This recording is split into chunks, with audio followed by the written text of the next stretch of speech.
Thank you very much, dear colleagues.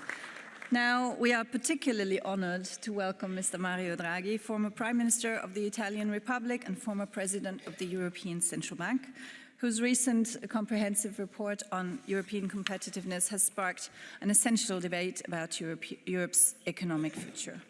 His analysis and recommendations provide a solid foundation for our discussions today on how to address the estimated 750 to 800 billion annual investment needs, while ensuring that increased competitiveness reinforces rather than weakens our European social model.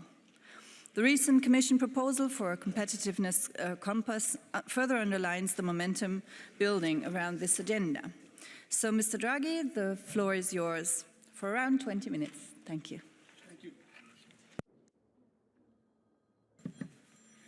Thank you. Thank you. It's a real pleasure to be back here in the European Parliament to discuss the follow-up to the report on Europe's competitiveness. The input of elected representatives was vital in the preparation process of the report, and many members of the European Parliament and national parliaments have reached out to me since its release. Your reactions have been invaluable in helping refine the proposals and building momentum for change. Your engagement underscores the strength of European democracies and how we need all actors working together to transform Europe. Since the report was published, the changes that have taken place are broadly in line with the trends that were outlined there. But the sense of urgency to undertake the radical change that the report advocated has become even greater. First, the pace of progress in artificial intelligence, AI, has accelerated rapidly. We've seen frontier models achieving almost 90% accuracy on benchmark tests for scientific reasoning, outperforming human expert scores. We've also seen models becoming much more efficient, with training costs falling by a factor of 10 and inference costs by a factor of over 20. For now, most progress is still happening outside of Europe. 8 of the current top 10 large language models have been developed in the United States, with the other 2 originating from China. Every day with delay, the technology frontier is moving away from us, but falling costs are also an opportunity for us to catch up faster. Second, natural gas prices remain highly volatile, rising by around 40% since September. And margins on LNG imports from the United States have increased significantly since last year to over 100%. Power prices have also generally risen across countries and are still 2-3 times higher than those in the United States. And we've seen the type of internal tensions that might arise if we do not act urgently to address the challenges created by the energy transition. For example, during the severe Dunkelflaute in December last year, when solar and wind power fell close to zero, German power prices rose by more than 10 times the yearly average price. That, in turn, caused major price spikes in Scandinavia, with countries having to export energy to fill the gap, in turn leading some of them to consider postponing interconnector projects. In parallel, increasing threats to critical undersea infrastructures underscore the security imperative to develop and protect our grids. Third, when the report was written, the main geopolitical theme was the rise of China. Now, the EU will face tariffs by the new US administration in the coming months, coming weeks probably, hindering our access to our largest export market. Moreover, higher US tariffs on China will redirect Chinese overcapacity into Europe, further hitting European firms. Indeed, large EU companies are more concerned about this effect than loss of access to the US market. We may also face policies devised to attract European companies to produce more in the United States, based around lower taxes, cheaper energy, and deregulation. Expanded industrial capacity in the United States is a key part of the government's plan to ensure that tariffs are not going to be inflationary.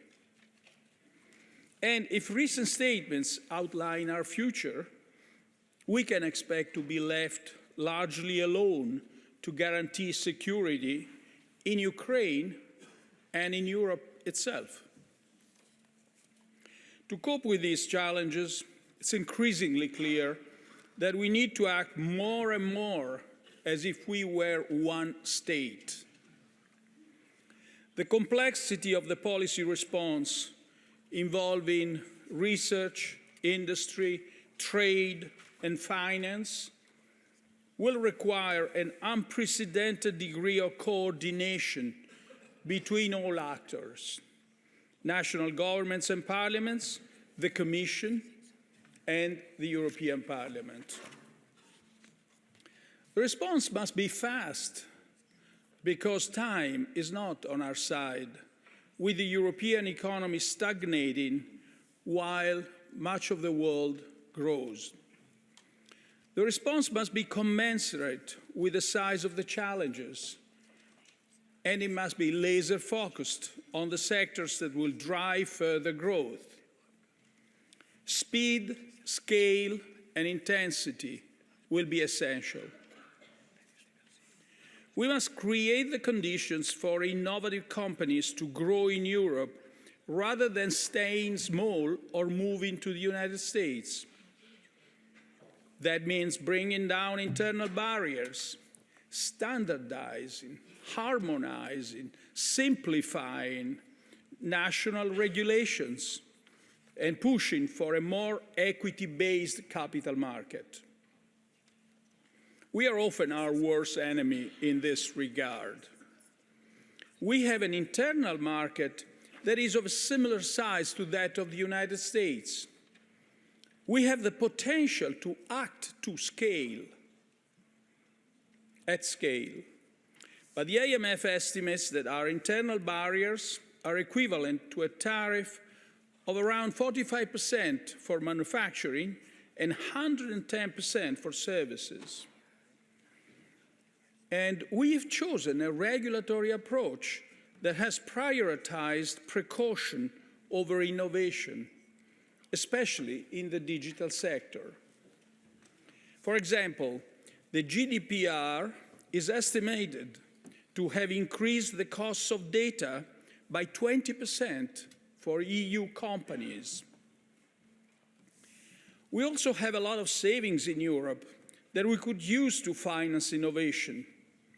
But, with a few notable exceptions, our countries mostly rely on bank lending that is generally not suited for this task. That leads us to spend more than 300 billion euros every year in savings overseas, because investment opportunities are lacking here.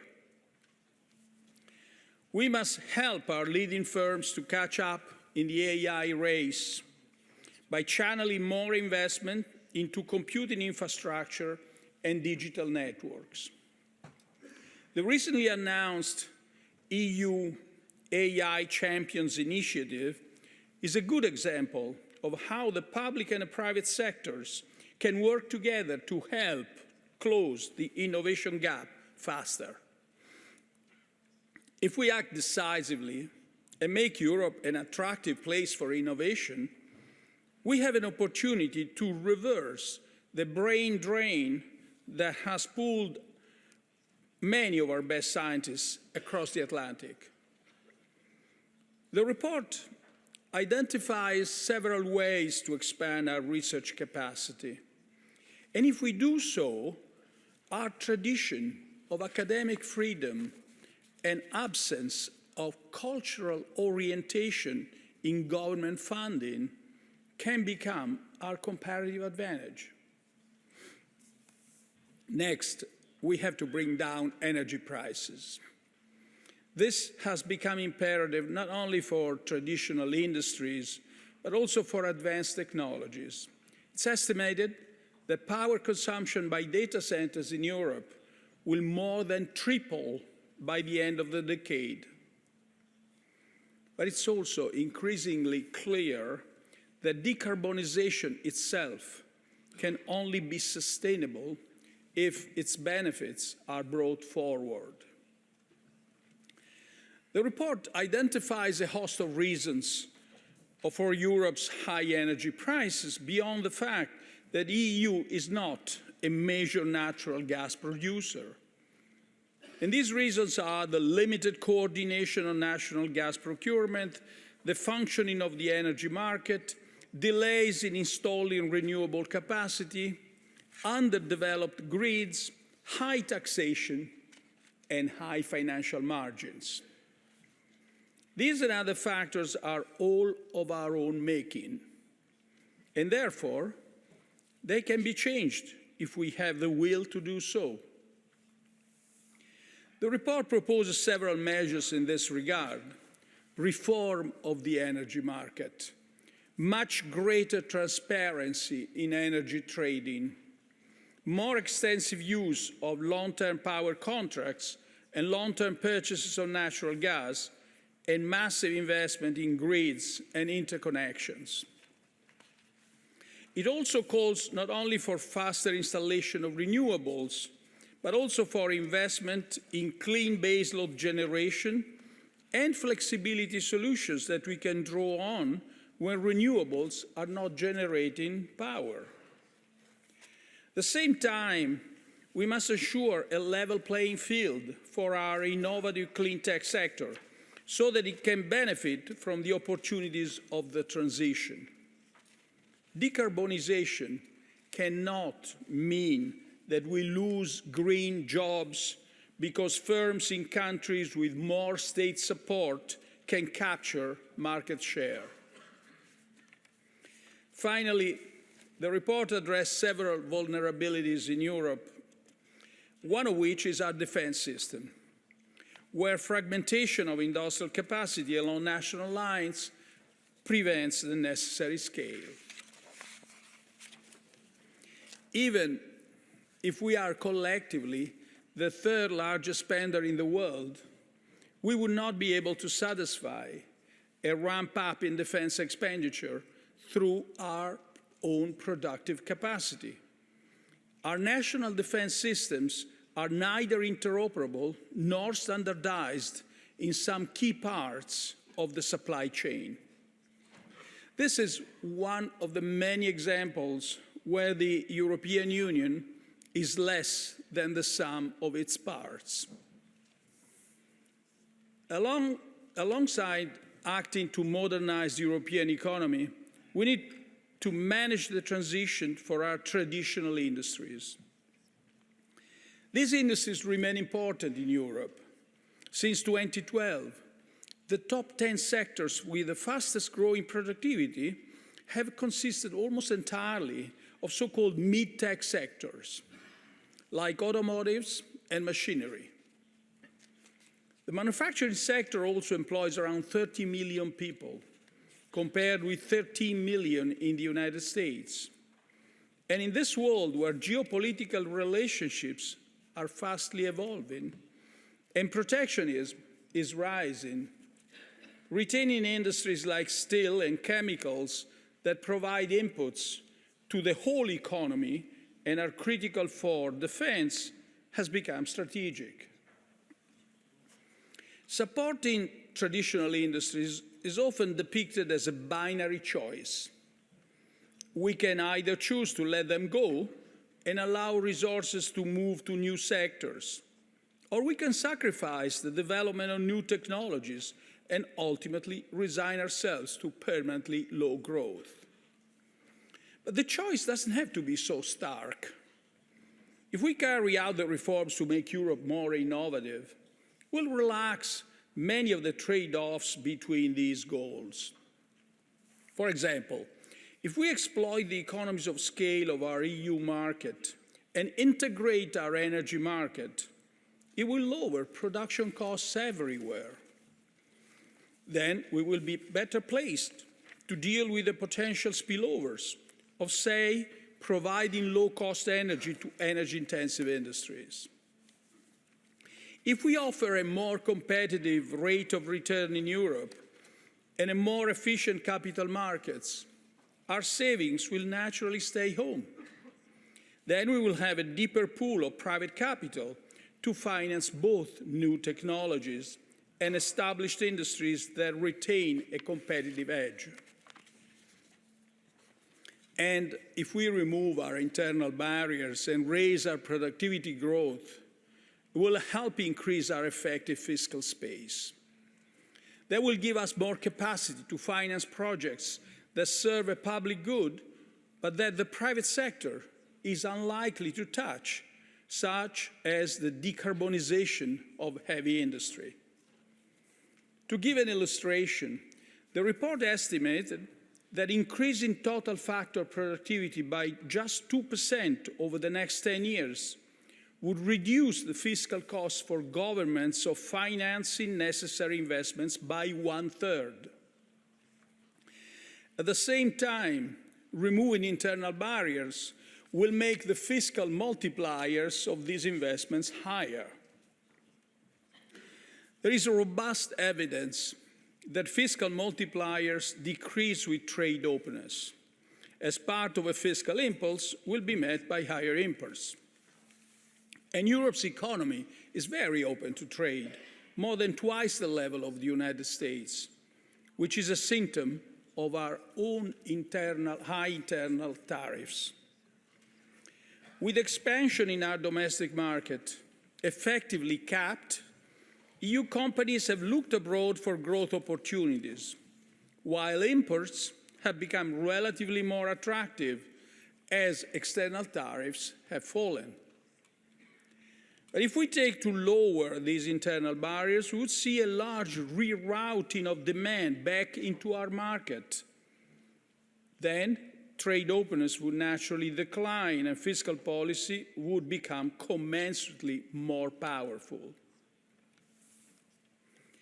The Commission has recently launched its competitiveness compass, which embraces this agenda. The aims of the compass are fully in line with the recommendations of the report, and they signal a much-needed reorientation of key European policies. It's now important that the Commission is given all the necessary support, both in the implementation of this program and in its financing. The financing needs are massive. 750, 800 billion a year is a conservative estimate. To increase financing capacity, the Commission is proposing a welcome rationalization of EU financing instruments, but there are no plans for new EU funds. The method being proposed is to combine EU instruments with more flexible use of state aid coordinated by a new European tool. While we hope that this construction will deliver the financial backing required, success will hinge on member states using the fiscal space they have available and being prepared to act within a European framework. But the Commission is only one actor. It can do a lot in its areas of exclusive competence, such as trade and competition policy, but it cannot act alone. The European Parliament, national parliaments, and national governments must stand by its side. The Parliament has a key role in play in making EU decisions faster.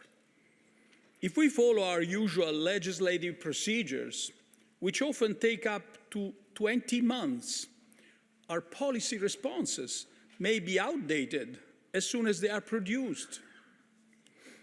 We also rely on the Parliament to act as a protagonist, to build political unity, to create momentum for change, to hold policymakers to account for hesitation, and to carry out an ambitious action program.